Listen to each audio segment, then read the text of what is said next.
Too dramatic. No! So we're finding a new home for the rooster today. Exactly. And there he's over there. That's the real star of this The picture. star. He's the star of the show. The real star. The real star. Stars that only come once in the whole universe. In a lifetime That as well. of stars. True. Well, here I am today, Farmer Nigel from Rooster Rescue. I'm at Willow Spring Farm, and it is magnificent. The gardens here, the alpacas, the beauty, the magnificent home is just absolutely wonderful. And I'm here to pick up General Hux the Rooster.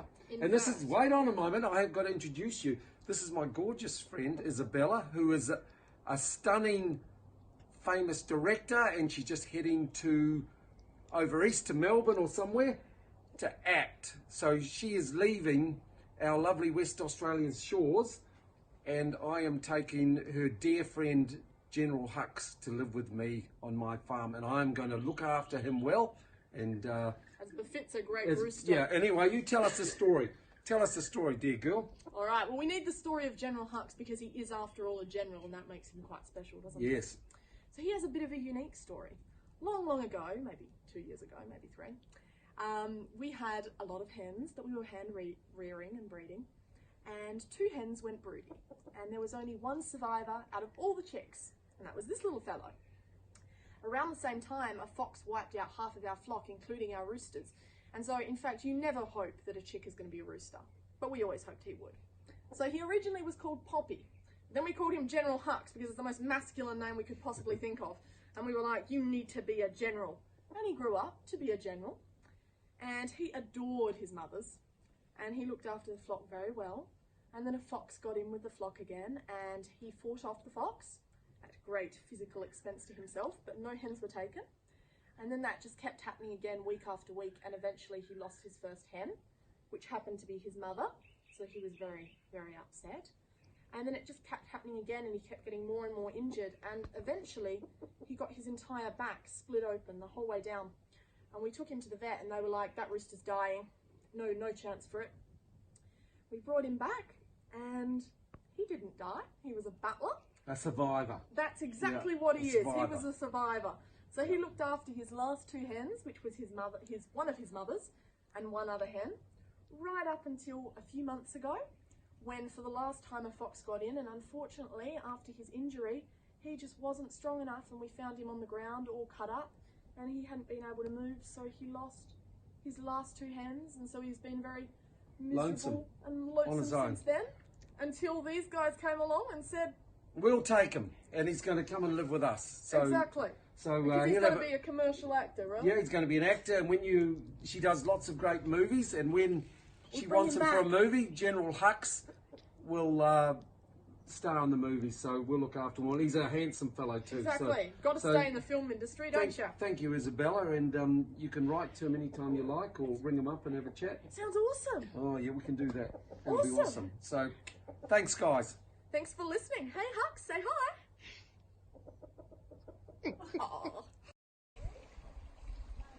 Well, Hux, I'm sorry, old fella, but this is the magnificent property that you're leaving to come and live in my humble abode. Look at this swimming pool that he hangs out at, and all his friends down there. Look at this, all the beautiful alpacas. Almost fell in. Yeah, almost fell in. No, we don't want to do that. Oh, it's a little bit cold. But look at that beautiful herd of alpacas all grazing down there peacefully in the beautiful green meadows. So say goodbye, Hux, but maybe you'll come back and visit another time. We can sit in the beautiful armchairs there and look at this magnificent garden. As the sun sets, we will head back to York, back to my humble abode.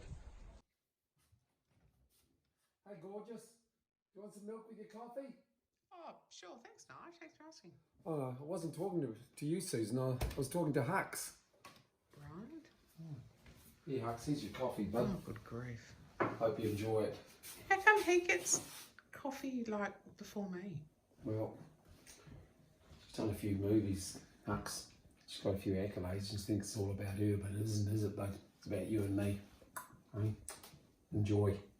Cheers. Now can you please sit quietly and eat your meal? And eat your greens and your cabbage and pumpkin. And can you please try the mushroom quiche? Thousands of starving chickens in Africa would be thrilled to have a meal like that. And if you eat all your meal, you can have a bowl of yogurt for dessert. And I don't want any mess either, okay?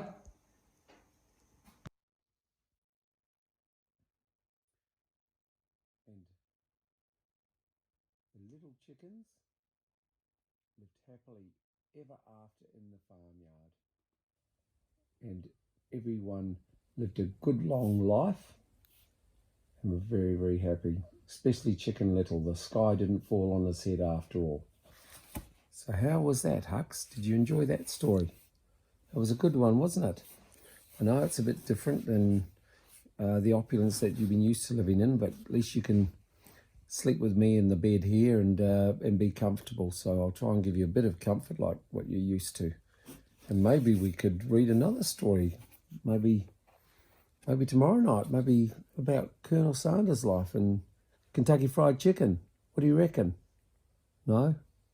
That's probably not a good thing too early in the relationship, is it?